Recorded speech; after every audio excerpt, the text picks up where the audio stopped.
Assalamualaikum warahmatullahi wabarakatuh. Perkenalkan, nama saya Iwan Setiawan dari SDN 1 Mekarsewu. Saya calon guru penggerak angkatan 7 Kabupaten Garut. Pada hari ini saya akan mendemonstrasikan kontekstual modul 1.1.a.b dan implementasi di sekolah saya.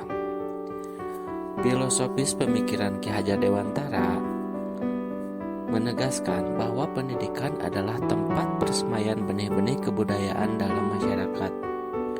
KHD memiliki keyakinan bahwa untuk menciptakan manusia Indonesia yang beradab, maka pendidikan menjadi salah satu kunci utama untuk mencapainya.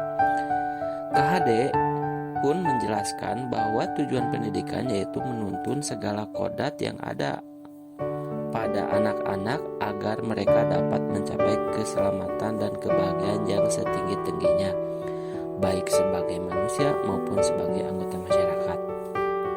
Kita sebagai pendidik harus bisa menuntun anak sesuai dengan kodratnya.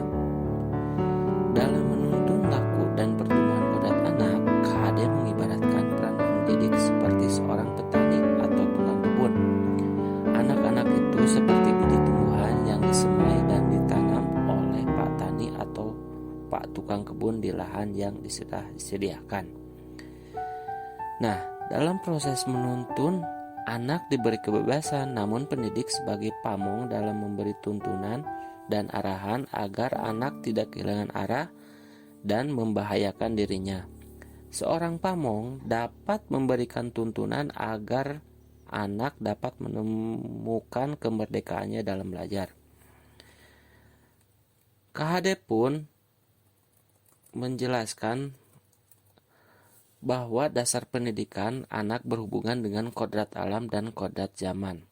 Kodrat alam berkaitan dengan sifat dan bentuk lingkungan di mana anak berada, sedangkan kodrat zaman berkaitan dengan isi dan irama KHD. Nah, dari filosofis tersebut, sebenarnya apa yang menjadi tugas kita sebagai pendidik? Nah, dari filosofis tersebut, kita sebagai pendidik harus bisa menghamba dan melayani berbagai jenis anak dengan berbagai kodratnya. Kita harus memberikan kebebasan dalam belajar sesuai minat dan bakat anak tersebut. Tetapi bukan dalam artian kebebasan yang mutlak. Tetapi kita harus bisa menuntun keinginan anak tersebut sehingga anak tersebut bisa menumbuhkan dan berkembang dengan baik dengan cara memberikan pendidikan yang memerdekakan cara belajar anak sehingga timbul pemikiran yang aktif, kreatif, dan kritis sehingga menjadi manusia yang berguna bagi nusa dan bangsa.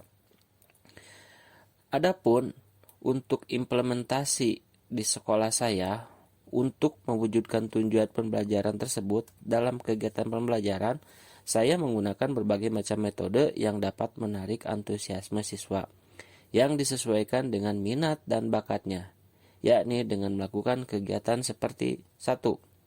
Bimbingan, pengayaan, dan remedial bagi siswa.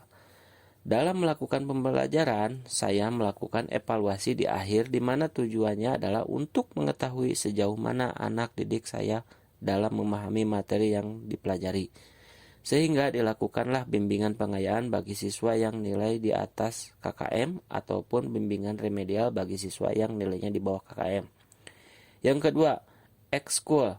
Dalam melakukan pembelajaran di mana tujuan utamanya yaitu memerdekakan anak dalam memilih bakat dan minat sesuai dengan kemampuannya.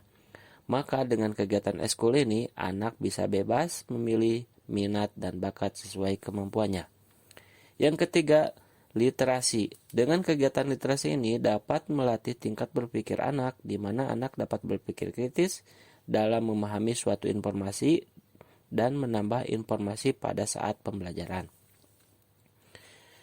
Selain dalam kegiatan pembelajaran, saya pun melakukan pembiasaan-pembiasaan yang dapat melatih budi pekerti, sehingga bisa menghasilkan anak-anak yang berbudi luhur, yaitu dengan menerapkan kebiasaan 5S, senyum, sapa, salam, sopan, dan santun. Sekian pemaparan demonstrasi kontekstual modul 1.1.a.b.